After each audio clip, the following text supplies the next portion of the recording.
Well, good morning to all our viewers and our listeners and everyone in tune to the Abundant Life Radio. We're broadcasting on 103.1 in Barbuda, 103.9 in Antigua. We're also broadcasting on the Barbuda channel and also on the Barbuda channel Facebook page.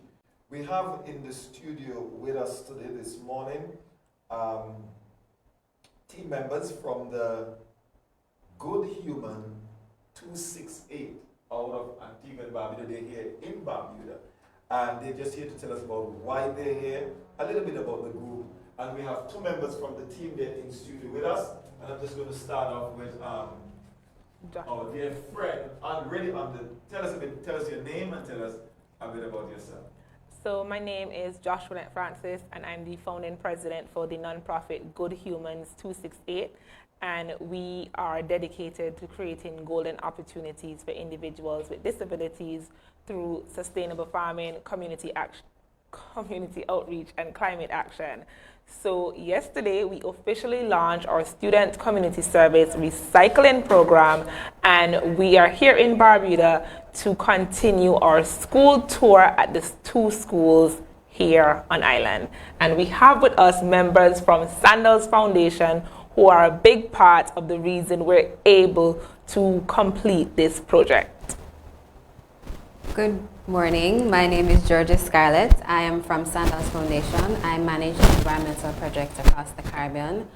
We're here today in Barbuda partnering with Good Humans 268 to continue our work of equipping children to be environmental stewards, to be better humans today for a better tomorrow. Okay. Ms. Francis, I want you to tell us a bit about, especially for those our listeners in Barbuda.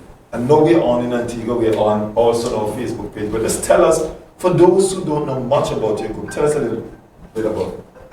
So Good Humans 268 is an organization with individuals with disabilities at heart. We have 5 major objectives, and we're currently working on one, and our overall goal is to get to the place where individuals with disabilities, they have jobs, they have homes, and they have hope. Individuals with disabilities are normally left at the back burner, and we want to bring them to the front by providing them with the tools necessary to ensure that they're good stewards in the environment. Our students are actually big parts of the future, so our student community service program is designed to give them a 3-piece special like KFC, so they get to volunteer, recycle, and plant trees. And if from kindergarten, that's child is 5, they go through school planting trees, recycling, and volunteer, when they graduate at about 16, 17, they should leave school as environmentally conscious environmental stewards, and they should know how individuals with disabilities integrate into society, how to talk to them, how to treat them, and overall how together we can fight climate action and achieve the 2030 Sustainable Development Goals. Can you share with us some of your achievements already that things you have done in Antigua? Tell us a bit about it. Not just in Antigua, in Barbuda. Okay, so all of the schools we started at the All Saints Secondary School, we can never not say thank you to the principal and staff there. In January of 2022, we started with 4 bins at All Saints Secondary, and we are now at 192 bins strong at 82 schools. So all of the government, public and primary schools have recycling bins.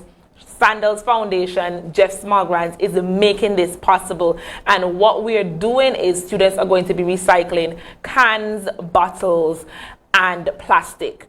We want to get to the place where we eventually eliminate plastic. However, we're not at that place, so we're currently in the process of recycling. So yesterday we launched our official opening of the project in Antigua, and the idea is in Barbuda we should have a smaller scale project. So the schools here already have bins, and the idea is someone should come weekly, empty the bins, and then we're going to transport them to Antigua. However, in the future, they should stay in Barbuda, and we are going to get to the place where we're making sand from the glass, and from the plastic we're going to make furniture.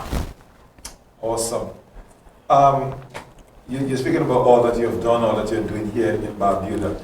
And then just for listeners out there and viewers, what are the real advantages and benefits of what you're doing to our environment? benefited all of us. Based on statistics, if we continue consuming plastic the way that we are, there will be more plastic in the sea than there is fish by 2050. So programs like Good Humans 268, there's Wish Foundation, there's Antigua and Barbuda Waste Recycling Corporation, there is the Ministry of Health Plastic Free Initiative. All of us together, we are trying to educate the public about the effects of single-use plastic and eventually get to the place where we achieve the 2030 Sustainable Development Goals, where plastic will be completely eliminated. If we're able to accomplish that, we are going to have a better future.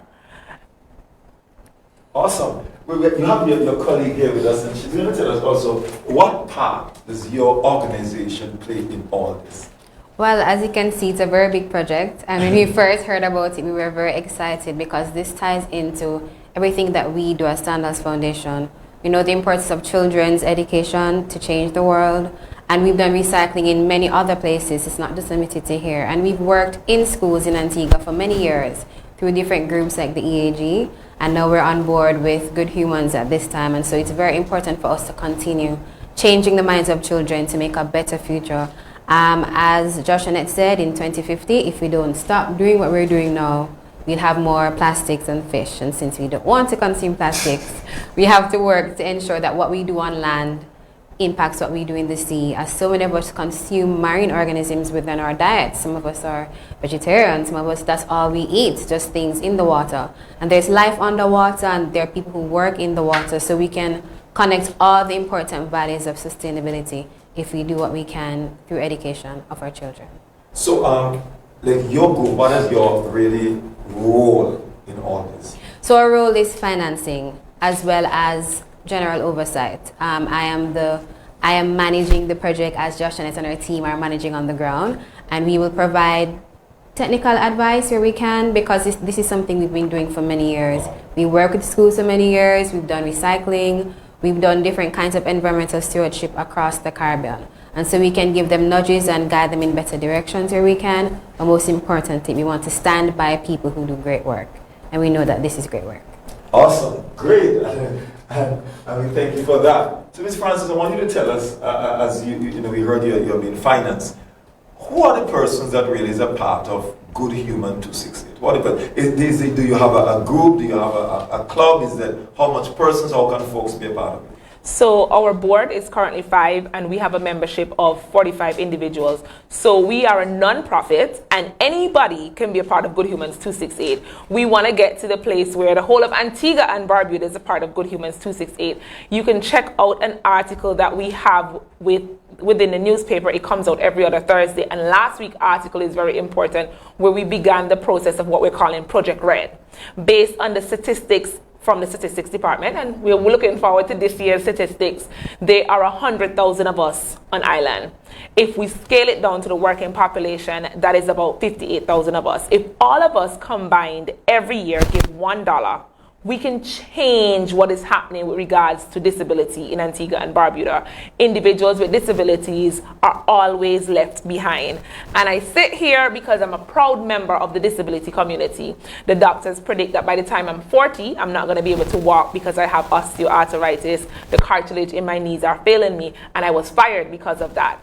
And I have gone through turmoil, stress, depression. So I know what it's like to be someone who is disabled. I know what it's like to be left behind, and Good Humans 268 and all the work that we do is to ensure that individuals with disabilities, I can never not say, they need homes, they need jobs, they need good care. And programs like this, the support of Sandals Foundation, the support of Jeff Small Grants, the support of the different businesses that have come behind of us, that is the future.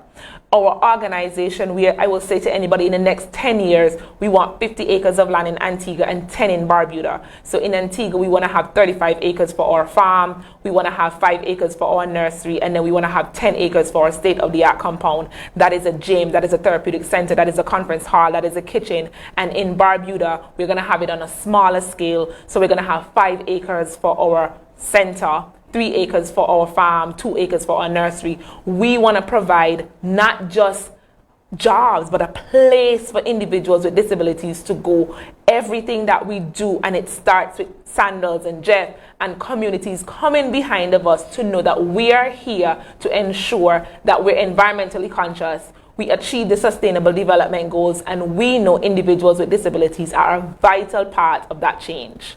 You know, I'm so happy because I was going to jump to the question with disability in regards to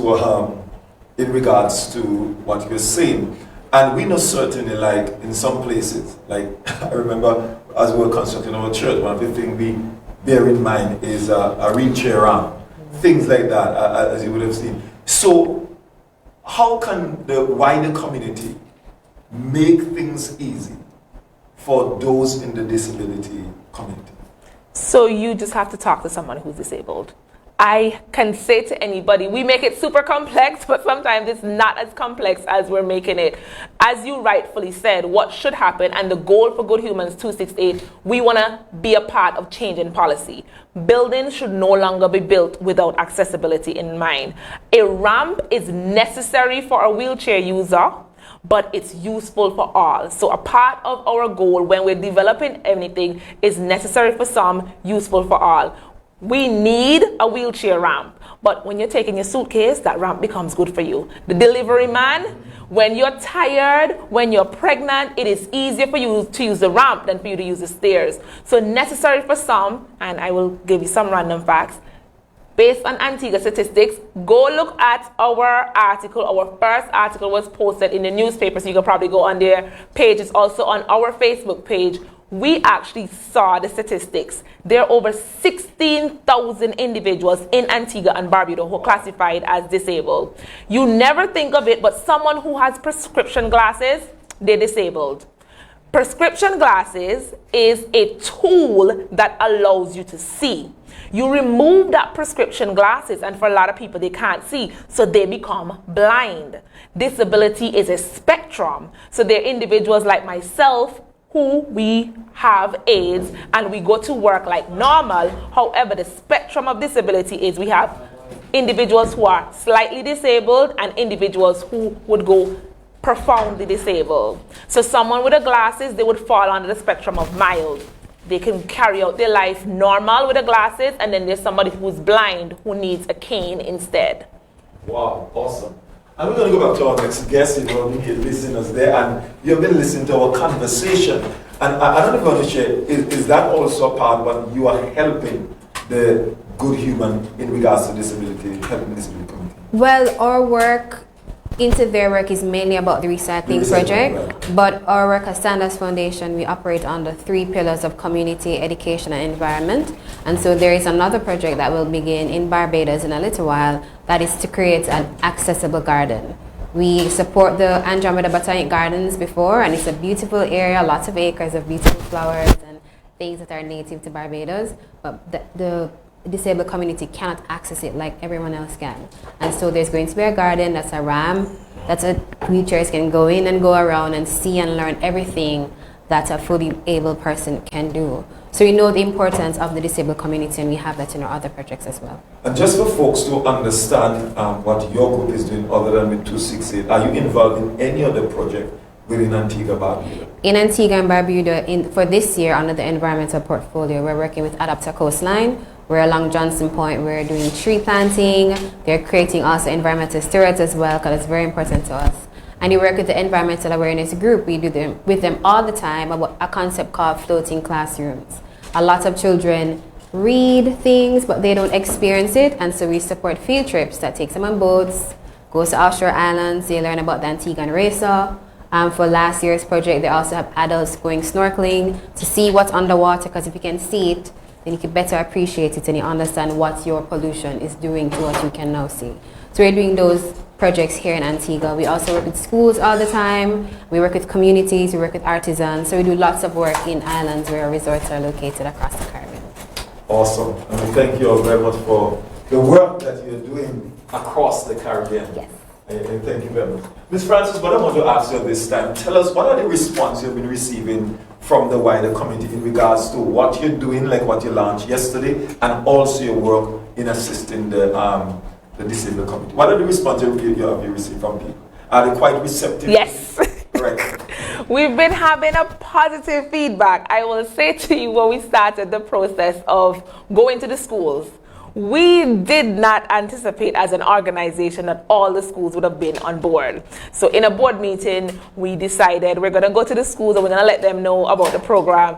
And to our surprise, not one principal said no. We've actually reached out to businesses, because one of the things that we want to do is not only place barrels in schools for recycling, but businesses. So we now have 6 businesses on board with recycling bins to actually help us get to the goal and to also encourage their customers to recycle. Once we reach out to any newspaper article or anybody, they have been on board to support, because the cause is a good cause. So I love to tell people, Good Humans 268, I am the founder, we have a board, we have membership, but Antigua and Barbuda is Good Humans. And ironically, when we thought about it, we didn't think that the name would mean anything, but good humans, we should all aim to be good humans. And even when we're designing our shirts, that's why it says, be a good human. We should all aim to be good stewards of the environment. We should all aim to be empathetic, kind, and we should think of individuals with disabilities as good humans. They are somewhat broken in different ways, but they're still good. They deserve love and they can be valued. And we as an organization, I am excited about the work that we've already done, and the work for the future is very interesting. And I will say to anybody, we are small, little but out Talawa. We have been doing good things in Antigua and Barbuda, and it's only going to get better in the future. Can you imagine a future where individuals with disabilities have hope? Right now, there's a parent, she goes to work, and her daughter is 28, and her daughter has to go to a nursing home because there's nowhere else for her to go. Can you imagine the day when we have our facilities and you as a parent, you get to take your child to some place that is friendly, it is accessible, it is welcoming. Our garden, I cannot wait for it to be up and running, so individuals with disabilities will actually have some place to go. We're thinking that our compound would be a home away from home. So you leave your house, you drop off your child, or there's an adult. Yesterday at a launch, this mother reached out to us, and she's like, her son is 35. He has a disability, nothing is happening, and we want to get him on your program. And I'm like, yes, he can definitely join. And can you imagine how many other parents are going to be glad that their children now have someplace to go? And the future is looking bright for our students, and it's looking bright for individuals with disabilities. Awesome. There's a question that came to my mind in regards to, for Barbuda now. You're here in Barbuda today. Mm-hmm. And I know we've been talking about Antigua. So we want to know, for those who are watching us, those who are listening to us, what would you be doing in Barbuda, and how the folks from Barbuda will be benefiting from all that, this whole program? So start, and then we'll go to Antigua. So it is Antigua and Barbuda. So whatever we do in Antigua, we'll be doing it right here in Barbuda, because Barbuda is not left behind in any of our plans. So when we're doing the projects, just like we reach out to the principals in Antigua, we reach out to the principals in Barbuda, we sent bins to Barbuda. We were here in the summer. We came back in December to do an assessment. We're here again, and we'll be here several other times, because today in particular, we're going to be speaking to the students at the 2 schools. We're here on the radio. We'll be speaking to the individuals at PLH. We're going to be speaking to the council, because in order for us to get the program up and running as effective as we need it to be, we have to ensure that the people on the ground here understand and they're on board fully. And I will say to you, we have the support of Barbudans, and we cannot wait for the day when we have the facilities here where it is going to be a state-of-the-art compound here also, because we are planning to come back to meet with the different families of individuals with disabilities here. In our last trip, we did meet one of those, and everybody in Barbuda knows the individuals with disabilities. You know the challenges, and we want to be able to provide support to ensure that their future is bright. Let's tell us, do you want to add anything to that, Ashi? Yes, as she has said, it's Antigua and Barbuda, and Sandals Foundation, we have not limited our work to Antigua as well. With the floating classrooms concept, children from Antigua went to field trips on vessels, and also children from Barbuda did the same. Because it's important that the country, even though it's a twin island, that all students have the privilege of knowing about their country, knowing about the resources, and becoming stewards of it. Because the only way to change the world is by knowing how to do it. Awesome. I know you have a packed schedule with you running late this morning, and so I can't get the full out of both of you. But I'm going to give you a chance now to just, what would you want to say to the general public, and especially as you close, what would you want to say to the people of Barbuda? How can we embrace this? And how can, if someone wants to be a part, how can you touch? Because you know, you may go one place, but we have a different set of listeners. How can folks even connect and sponsor and support this in any way? In what we want to do? I would say reach out to us. We are on Facebook. Our page is at GoodHumans268. We have an email, info@GoodHumans268. Call us 789-GOOD. That is 789-4663. And we are encouraging individuals to become members of the organization, to become volunteers. Give us the support that you need. In the context, it might not always be financial. Our barrels have to be emptied, they have to be transported to the dock, and everything goes to Antigua. Give us the support, as in, can you get us a trip here? Can you give us an overnight? The idea is we want to meet personal goal. I want to meet every person in Barbuda who has a disability. The same thing in Antigua. It's going to take me years to get to that place. But if we have a conversation with the actual people we're interacting with, which is a goal for Good Humans 268, we're truly going to be able to provide change. And change doesn't need to happen in big forms. It happens with us coming here today and letting people know that we're on the ground. We have a project that is our student community service recycling project. If you have a business, reach out to us about putting a barrel at your business. Because if we get the community involved in recycling and all of us are on board, we become champions of the environment and we can truly impact change. When we were here, we know that there's an issue with the landfill. Let us all band together to get it solved. I am a believer that change doesn't start with the big people. It starts with me and you having a small conversation, us doing what we can, and that is really where the future lies, in us banding together. And the 17th Sustainable Development Goal is partnership. We all need to partner together to truly make Barbuda great, and Antigua and Barbuda an awesome place. We live here, we have to take care of it, we have to love it like how we love our partners. And the future is literally in our hands. Okay. And from Sandals Foundation, it's just that we believe that we should all work together. We hope to inspire hope to everyone, and that happens through our 3 pillars of community, education, and environment. So take care of your community, take care of your school, take care of the environment, and together we can change the world. Thank you all very much for the time that you took to share with us here on Abundant Life Radio, also on our Barbuda channel. We know we have to be rushing, there's so many other things that are going on, and that's the reason why. But I want to wish you all the best. We love, if you have the bins, we'll always love for one to be here. You know, we do everything here, church, youth, big youth group here, and all sorts of stuff. We wish you all the best, and we hope that whenever that you are coming, connect with us so we can take this message and get. I am a believer, people are destroyed for lack of knowledge. So the more you get the information out. So once you're coming, give us a call and we'll really set up. And next time what we'll do also, when you're on the field, we can have a crew there to, you know, document what you're doing, so we can have it on our news and send it to all the other media houses that you will, what you're doing here, you're going to hear it on other media houses that is connected with us. Or local media houses, all the other stations, they normally take the news from us. We thank you very much. Wish you all the best in your endeavors as you move forward. Thank you, and thank you to the listeners and anybody who's a part of it. Trust me, we're all going to be good humans. Thank you very much.